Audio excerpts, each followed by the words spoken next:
All right, this problem reads that Spencer biked 6 miles on Tuesday, 8 miles on Thursday, and 11 miles on Saturday. Spencer wants to bike a total of 35 miles for the week.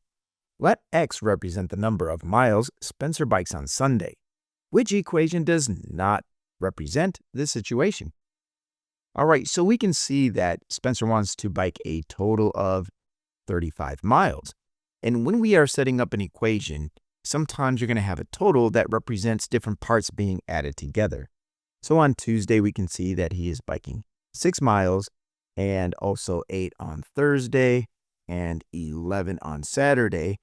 And we don't know how many that he is biking on Sunday. All we know is we have to use X to represent that amount. But if we knew what that amount was, we would add it up to the other distances, and we know we wanted to equal his goal of 35 miles for the week.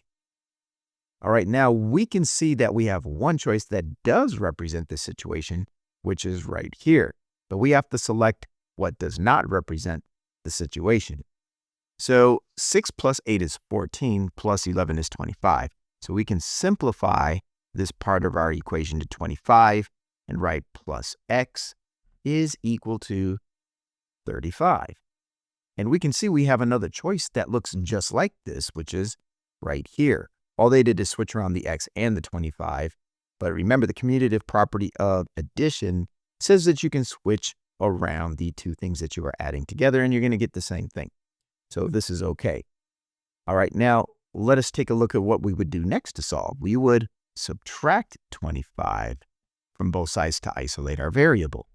That leaves us with X on the left, and on the right we have 35 minus 25, which is 10.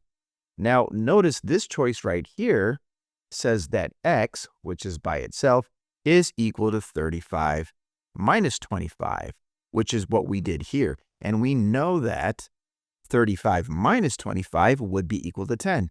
So this equation is a way to represent the situation, which means this must not be. Now we can test this by taking our 10 and plugging it in for X for this last equation. We can check to see if 35 is equal to 6 plus 8 plus 11, which we already know is 25. And then they want us to subtract what X is, which is 10. And we can see that 35 is not equal to 25 minus 10 because that would be 15, proving that this is the choice that we should select because it does not represent this situation. All right, let us go ahead and do another example. All right, this problem reads that Liam buys a jacket and a pair of shoes for 4/5 of the original price. He pays a total of $64 for both items. If the original price of the shoes is $30, what is the original price of the jacket? And we have to determine which equation represents the situation and would allow you to solve it. Let J equal the original price of the jacket. All right, in the problem, we are given a total of $64. We know that's how much Liam is going to pay for both items. So we know if we add those items together, that is going to give us a total of 64. So 64 is basically our answer. We're adding some stuff together in order to get a total. Now, it doesn't say how much he paid for the jacket, but it does say how much he paid for the shoes, which is $30. So we know that we're adding 30, the cost of the shoes, and the cost of the jacket together. However, we have to notice here that it says that he pays 4/5 of the original price. So if we knew what this total was, we would take it and find 4/5 of that total. And we know 4/5 of this total is going to be equal to $64, which is the amount that Liam paid for both items.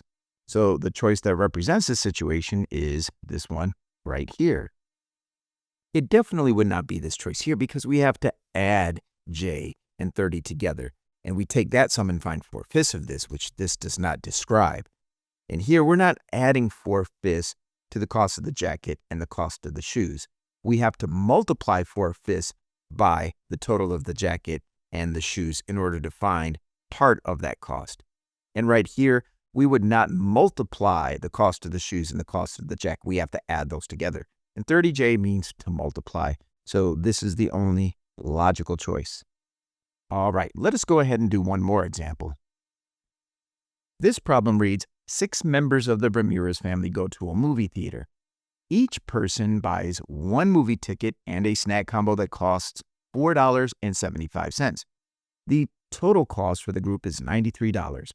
Let X represent the price of one movie ticket. Write an equation that models this situation and solve for X.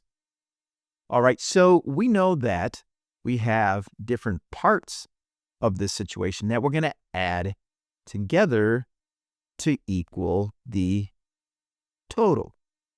And part of this total is going to be the cost of tickets and the cost of snack combos. And that is going to equal that total of $93. So let us go ahead and write an equation where we know our total is going to be $93 and start with the part that represents the cost of the tickets.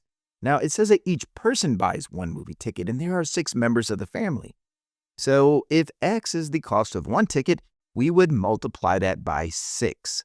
So this is going to give us the cost of the 6 tickets. And we're going to add that to the cost of the snack combos. And there are 6 of those being purchased at a cost of $4.75 each. So if we put the cost of the tickets together with the snack combos, that's going to equal our total of $93. All right, let us go ahead and simplify this equation a bit. So we're just going to bring down our 6x here, and then we're going to multiply 6 by $4.75. So we have $4.75 here times 6, 30, carry the 3, 42, 45, and this would be 28. So we would say that the Ramirez family spent $28.50 on those snack combos. All right, now we have an equation that is simplified, and now we can start isolating for our variable X, which represents the cost of each movie ticket.